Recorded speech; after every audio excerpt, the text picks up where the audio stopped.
ఇశ్రాయేలు స్తుతుల పైన ఆసేటువంటి దేవదేవునికి స్తుతియు ఘనత మహిమ నిరంతరము ఆయనకి చెల్లునుగాక. ఆమేన్, ఆమేన్, ఆమేన్. ఆయన ప్రియమైనటువంటి బిడ్డలైన మీ అందరికీ కూడా ప్రభునామములో మిమ్మల్ని ఆరాధనకు స్వాగతిస్తూ శుభములు వందనాలు తెలియజేస్తూ ఉన్న ప్రకటన గ్రంథం 3వ అధ్యాయము 7 నుండి 13 వచనాల వరకు ఉన్నటువంటి విషయాలను మనం గమనిస్తూ ఈరోజు మనము ధ్యానించబోతున్నటువంటి యొక్క లేఖన పాఠ్య భాగము 10వ వచనాన్ని మనం చదువుకుందాం. ప్రకటన గ్రంథం 3వ అధ్యాయము 10వ వచనం. నీవు నా ఓర్పు విషయమైన వాక్యమును గైకొంటివి గనుక భూనివాసులను శోధించుటకు లోకమంతటి మీదికి రాబోవు శోధన కాలములో నేనును నిన్ను కాపాడెదను. చదవబడిన పరిశుద్ధమైన వచనాన్ని దేవుడు మన యొక్క వినికిడిలో దీవించి ఫలింపచేయునుగాక. ఆమేన్.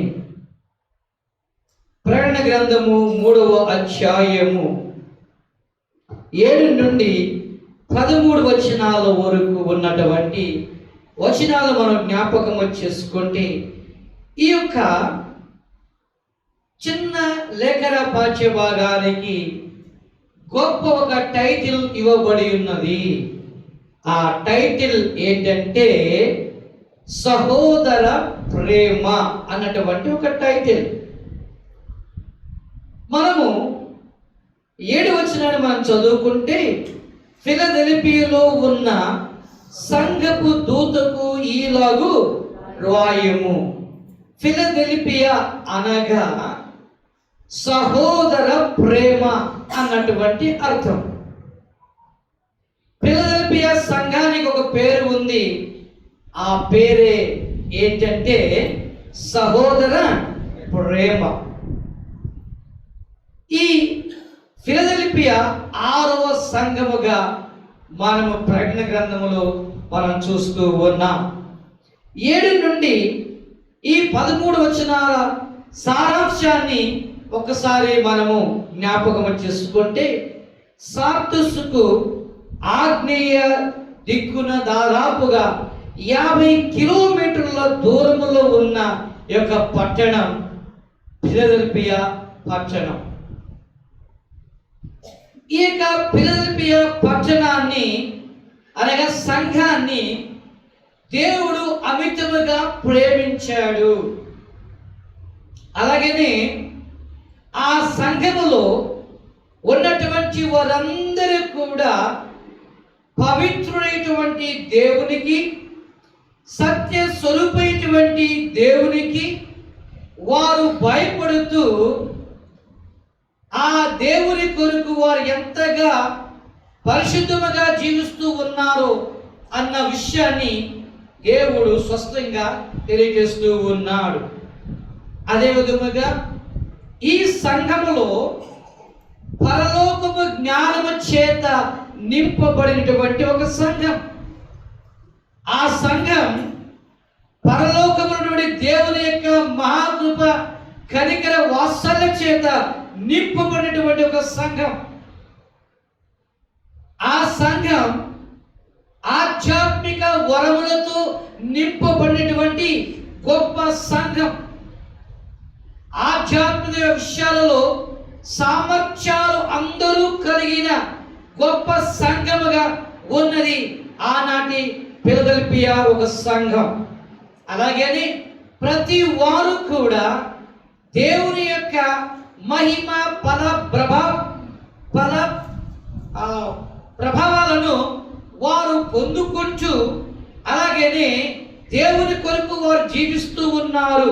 అని అంటే దేవుని యొక్క మహిమ ప్రతి క్రైస్తవ జీవితంలో కనుక ఒక క్రైస్తవుడిగా పిలువబడుతున్నాడు కనుక అతని యొక్క జీవితంలో దేవుని యొక్క మహిమ సంపూర్ణముగా ఉన్నది. అలాగనే ఇది జరుగునుగా కంటే ఆ రోజుల్లో జరిగింది. అనగా ఫిలదెల్ఫియా సంఘం కమెంట్ చేస్తే, ఫిలదెల్ఫియా సంఘం ప్రార్థిస్తే, ఫిలదెల్ఫియా సంఘం దేవుని నామంలో అడిగితే ఖచ్చితంగా దేవుడు ఆ కార్యాలను ఆనాటి దినాల్లో ఆయన చేశాడు. అందుకని దేవుని యొక్క మహిమ ప్రభావాలను కలిగిన గొప్ప సంఘముగా అది చెప్పబడుతూ ఉన్నది. అలాగని రక్షణను యొక్క సంఘము ఎంత పవిత్రముగా కాపాడుకుంటుందంటే రక్షింపబడిన నాటి నుండి కూడా అది కాపాడుకుంటూనే వస్తూ ఉన్నది అని మనం గమనిస్తే 8వ వచనం, నీ క్రియలను ఎరుగుదును, నీకున్న శక్తి కొంచెమై ఉండినను నీవు నా వాక్యమును గాయకొని నా నామము ఎరగనలేదు. కాబట్టి అలాగనే 11వ వచనం, నేను త్వరగా వచ్చుచున్నాను, ఎవడను నీ కిరీటమును నపహరింపకుండానట్లు నీకు కలిగిన దానిని గట్టిగా పట్టుకును.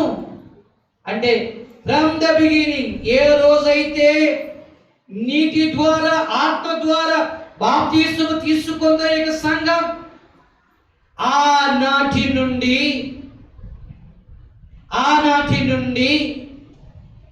దేవుడు ఈ సంఘానికి రాస్తూ ఉండగా, ఈ సంఘానికి లెటర్లు రాయమని చెప్తూ ఉండగా ఆనాటి వరకు కూడా, అనగా దేవుని రాకడ వరకు కూడా ఈ సంఘము రక్షణ విషయములో ఎంత పరిశుద్ధముగా ఉన్నదంటే ఎలాంటి పాపము, అపవిత్రత, కళంకము లేనటువంటి గొప్ప సంఘముగా ఉన్నది అని దేవుడు సెలవిస్తూ ఉన్నాడు. అందుకనే ఇక సంఘానికి సహోదర ప్రేమ అంటే అందరూ కూడా ఒకరినొకరు ప్రోత్సహించుకుంటూ, సరిచేసుకుంటూ, అర్థం చేసుకుంటూ దేవుని యొక్క జ్ఞానము, కృప, ఆత్మ వరాలతో నింపబడి ఒకరికంటే ఒకరు మిన్నంగా అని ఒకరికంటే ఒకరు హెచ్చుగా నేను జీవించాలి, ఆ జ్ఞానం పొందుకోండి, జ్ఞానం పొందుకోవాలి, వాళ్ళ కృప కూడా నా కృప ఉండాలి, వాళ్ళ ఆత్మవరాలు పొందుకుని ఆత్మవరాలు కలిగి ఉండాలి, నేను ప్రవచించాలి, నేను కమెంట్ చేయాలి, దేవుని యొక్క శక్తిని కమెంట్ చేయాలి అని ఒకరికి మించిన ఒకరు దేవునిలో వారు కట్టబడి వారు పరిశుద్ధముగా ఈ రక్షణను కాపాడుకుంటూ వారు జీవిస్తూ ఉన్నారని చరిత్ర ఈ సంఘము గురించి మనకు స్పష్టముగా తెలియచేస్తూ ఉన్నది. అలాగనే ఆనాటి కాలంలో యొక్క సంఘానికి ఒక పేరుంది. ఇప్పుడు మన సంఘానికి ఏం పేరు ఉన్నదండి? Evangelical church of India. ఇప్పుడు ఈసియా ఫెయిత్ కేథడ్రల్.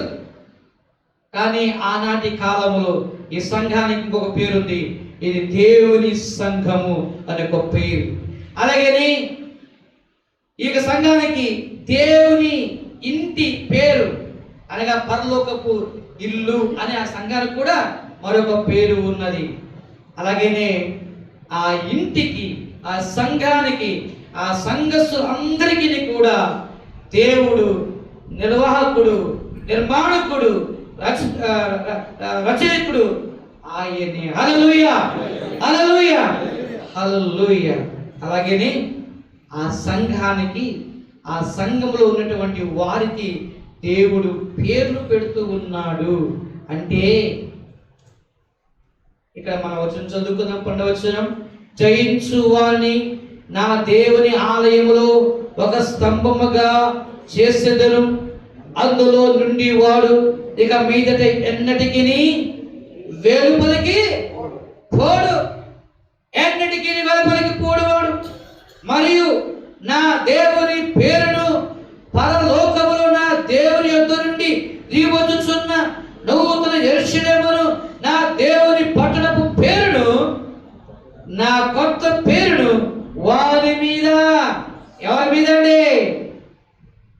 ఎవరైతే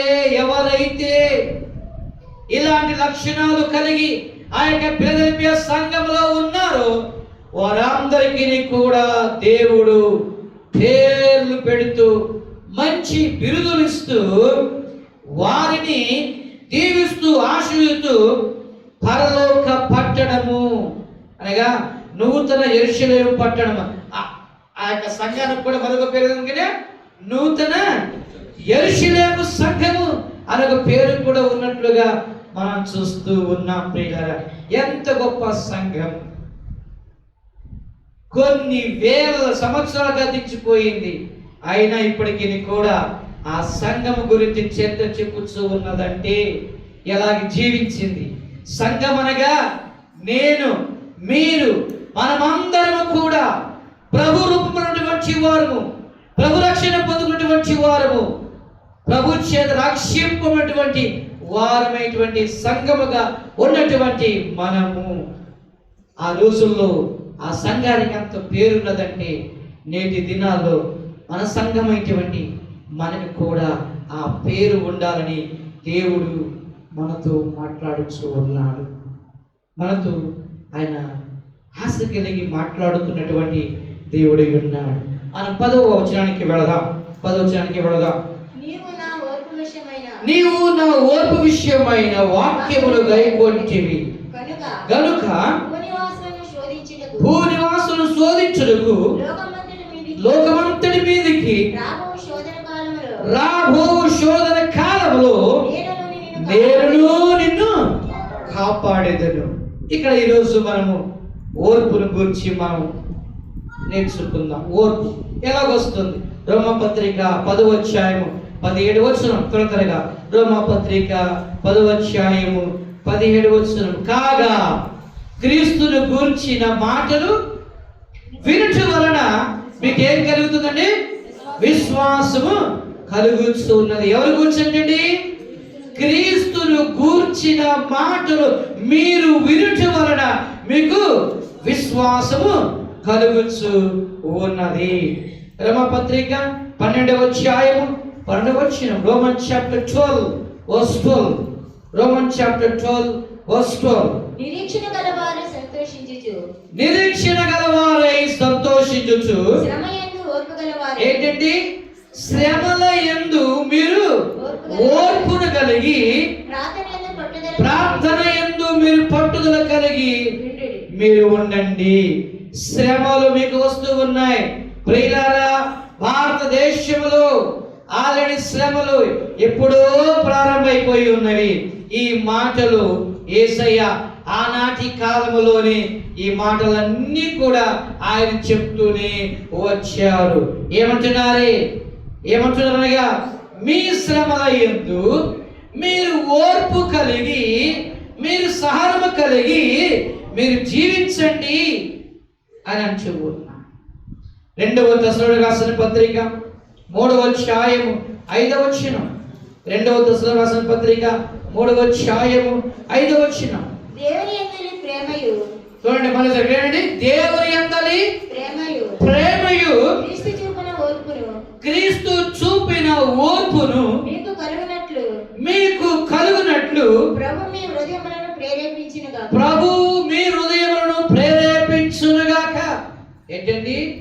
ఆయన ప్రేమ, ఆయన ఓర్పు. అందుకొని ఈ ప్రపంచములో ఉన్న గనులైన వారు చెప్పేది ఏంటంటే యేసు ప్రేమను ఒకసారి చూడండి, యేసు యొక్క ఓర్పును ఒకసారి మీరు చూడండి, ఆయన ప్రేమను, ఆయన ఓర్పును ఒక్కసారి మీరు చూడండి. శిలువ మరణము పొందునంత వరకు వాటిని ఓర్చుకొని ఆయన జీవించాడు అని మనం చూస్తున్నాం. ప్రియులారా, ఈ సంఘము కూడా వాక్య ప్రకారం, దేవుని వాక్య ప్రకారముగా దేవుని కొరకు ఓర్పు కలిగి జీవించేటువంటి సంఘముగా మనం చూస్తూ ఉన్నాం. అలాగనే 2వ భాగంలోనికి మనం వచ్చినట్లయితే, కనుక భూనివాసులను శోధించుటకు లోకమంతటి మీదకి రాబోవు శోధన కాలము.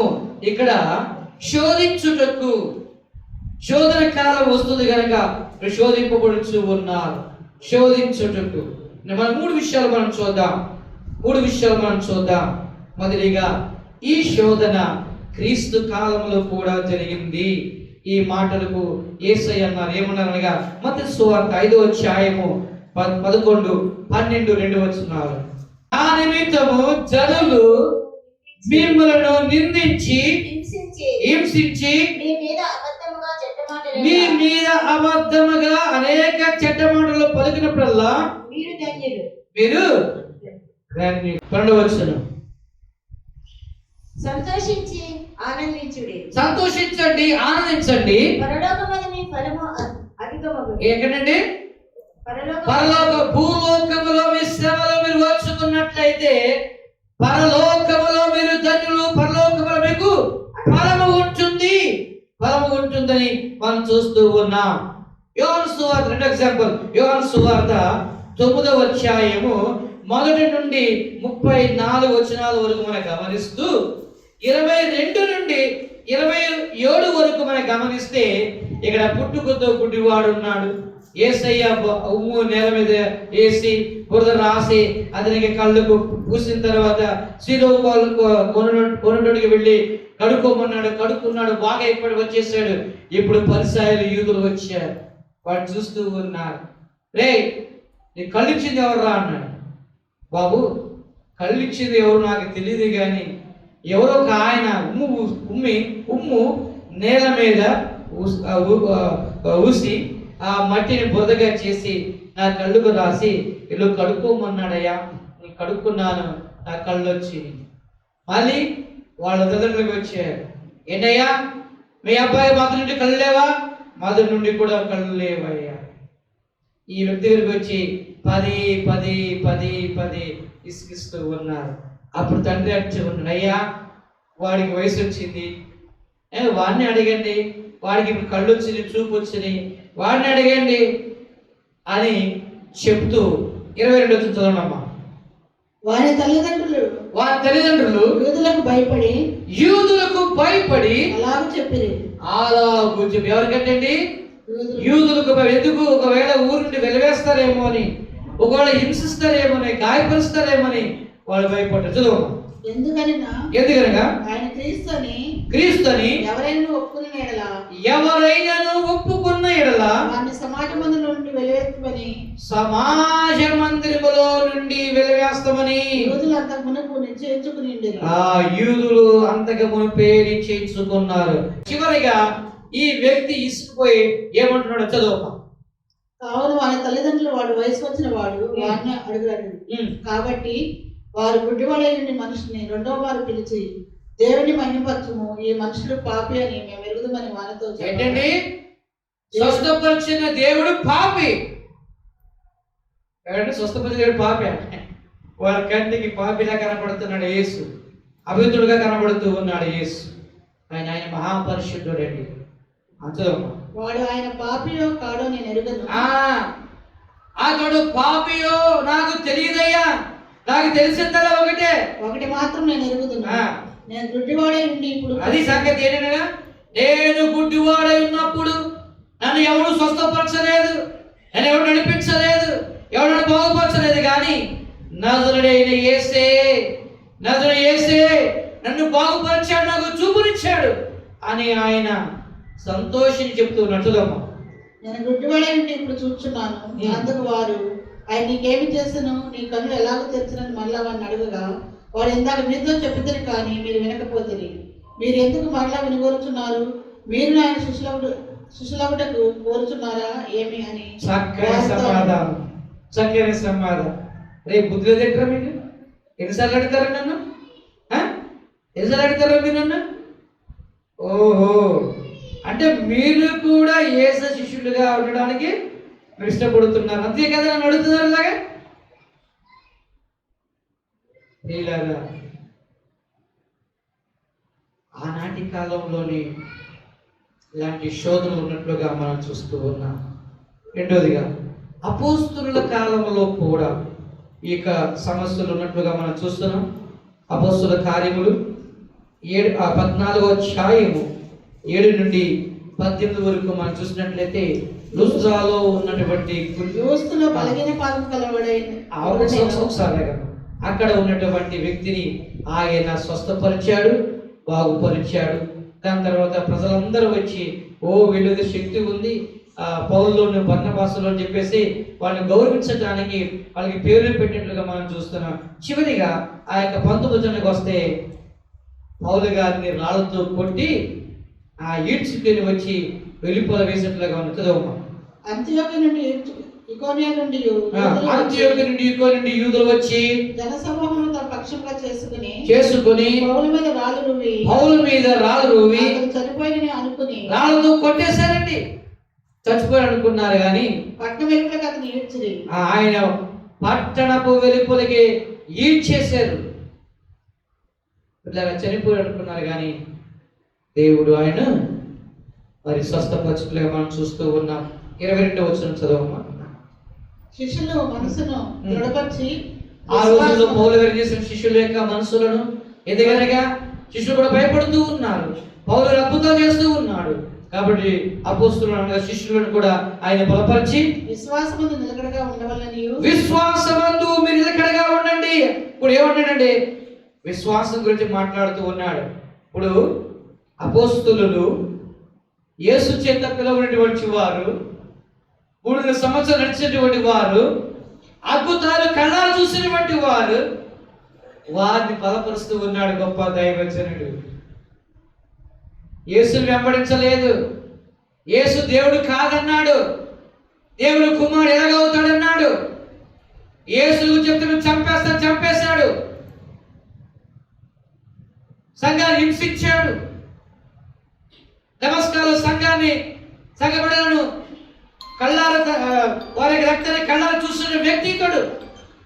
ఇప్పుడు ఏమన్నాడనగా శ్రమలలో బాధలలో మనం ఉంటే మీరు ఎవరు భయపడద్దయ్యా అని అపోస్తలులను ఆయన చేసినగా బలపరుస్తూ ధైర్యంగా ఉండండి, ఇవన్నీ కూడా కొంతకాలమే, ఆ మీదట మనకు పరలోకం ఉంది, అదే మనకు శాశ్వతం అని వారు చెప్తూ బలపరుచుకులుగా మనం చూస్తూ ఉన్నాం. కీర్తన గ్రంథం 68:28 వచ్చిన Psalms chapter 68 verse 28. దేవుడు నీకు బలమును కలుగ నియమించి ఉన్నాడు. ఏంటంటే దేవుడు నీకు బలాన్నిస్తాడు. సామెతల గ్రంథం 30:5 దేవుడు మాటలన్నీ పుటవేయబడినవి. ఏంటండి?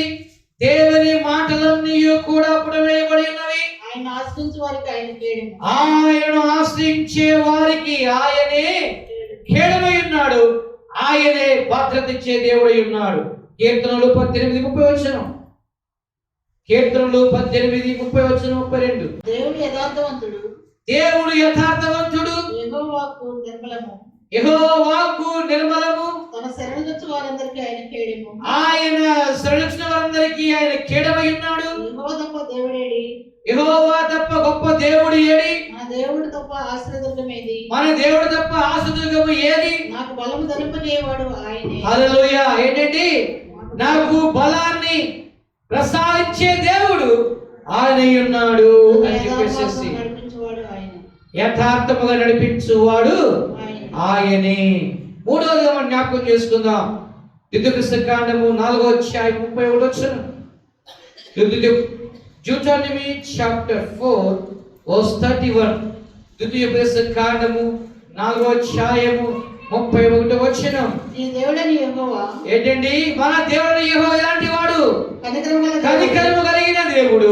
కనుక నిన్ను చేయవిడువడు. ఆయన నిన్ను కనికరిస్తాడు, చెయ్యవిడువడు, నాశనము చేయడు. నిన్ను ఎన్నటికీ కూడా నాశనం ఆయన చేయడు. ఆయన నీ పితరులతో ప్రమాణం చేశాడు కనుక నిబంధనను మర్చిపోడు. ఆయన నిబంధన ఎన్నటికీ కూడా మరచిపోడు. హల్లెలూయా, హల్లెలూయా. మన దేవుడు ఎలాంటి దేవుడు అండి? కనికరము కలిగిన దేవుడు. ఆయన కనికరం చూపే దేవుడు. ఆయన ఎన్నడూ కూడా చెయ్య విడువడు, ఆయన మరుగడు, నిన్ను ఎన్నటికీ కూడా నాశనంలోనికి నడిపించడు. రక్షించే దేవుడు ఆయన, నిన్ను కాపాడే దేవుడు ఆయన. పితరులతో ప్రమాణము చేసి నిబంధనను ఆయన జ్ఞాపకము చేసుకుంటాడు. పితరులతో ఏమి నిబంధన చేశాడు? అబ్రహాము, ఇస్సాకు, యాకోబుల దేవుడు నేను నిబంధన చేశాను కనుక ఆ నిబంధన వాక్యాలన్నీ కూడా మీ అందరి జీవితాల్లో నెరవేర్చబడునుగాక అంటాడు ఆయన. మీ అందరి జీవితంలో నెరవేరుస్తాను, నన్ను విడువను ఆయన వాగ్దానం చేస్తూ ఉన్నాడు. కనుక ప్రియులారా, ఇంత గొప్ప సంఘానికి ఇన్ని గొప్ప విషయాలను దేవుడు చెబుతూ వారిని బలపరుస్తూ ఉన్నాడు. అదేమనగా ప్రకటన గ్రంథము 3:10 నీవు నా ఓర్పు విషయమైన వాక్యమును గైకొంటివి గనుక భూనివాసులను, భూనివాసులు ఎవరండి? నువ్వు, నేను, మనం అందరం కూడా శోధించుటకు లోకమంతటి మీదకి రావు శోధన కాలములో నిన్ను కాపాడువాడు నేనే. కాబట్టి మనలను దేవుడు కాపాడాలంటే మనలో ఏముండాలండి? దేవుని యొక్క వాక్యం ఉండాలి, వాక్యాన్ని గైకొనాలి, ఓర్పు కలగాలి, సహనము కలిగి మనం ఉండాలి. అలాగే దేవుడు మనకు వాగ్దానం చేశాడు కదా, ఈ వాగ్దాన ప్రకారముగా ఆయనే మనకి బలాన్నిచ్చి మన పక్షాన్ని నుండి మన చెయ్యి విడవక ఆయన కాపాడే దేవుడై ఉన్నాడు. నీ శోధనలో నీవు జయాన్ని పొందుకోవాలంటే, నీ శోధనలో నీవు మేలు పొందుకోవాలి అంటే నీవు ఆయన వాక్యాన్ని నమ్మి విశ్వసించి ఆయన కొరకు నీవు పరిశుద్ధముగా జీవిస్తే తప్ప, పరిశుద్ధముగా ఉంటే తప్ప, ఆయన కొరకు నువ్వు బ్రతికితే తప్ప. ఇక్కడ గొప్ప సంఘము ఫిలదెల్ఫియా సంఘం. అందుకని ఫిలదెల్ఫియా అనగా సహోదర ప్రేమ అనే విషయాన్ని మనం చూస్తున్నాం. ప్రియ, ఆ ప్రేమ తత్వము ఆ సంఘములో ఉంది. దేవుని యొక్క సామర్థ్యాలు కలిగిన సంఘముగా ఉండి జీవించింది కాబట్టి ఆ సంఘాన్ని శ్రమలలో దేవుడు చెయ్య విడవలేదు. ఆ సంఘములో ఉన్నటువంటి దేవుని బిడ్డలు శ్రమలలో ఉండగా, శోధనలో ఉండగా, బాధల్లో ఉండగా, మరణకరమైన పరిస్థితుల్లో ఉండగా దేవుడు వారిని విడవలేదు. వారందరినీ కూడా రక్షించి కాపాడిన దేవుడు ఆయన. అలాగైతే నువ్వు కాపాడబడాలనుకుంటూ ఉన్నావా? రక్షింపబడాలనుకుంటూ ఉన్నావా? దేవుని చేత నీ కుటుంబము నీవంతా కూడా కాపుదలతో నువ్వు ఉండాలి అనుకుంటే నీ ఇంటిలో, నీ భర్త జీవితంలో, నీ భార్య జీవితంలో, నీ బిడ్డల జీవితం హృదయాలలో, నీ ఇంటిలో దేవుడు తప్ప, దేవుడి వాక్యం తప్ప మరి ఏది కూడా ఉండకూడదు. కనుక ఆ విధముగా దేవుని కొరకు జీవించడానికి సిద్ధపడండి. దేవుడి మిమ్మల్ని కాపాడుతూ తోడయుండి నడిపించునుగాక. ఆమేన్, ఆమేన్.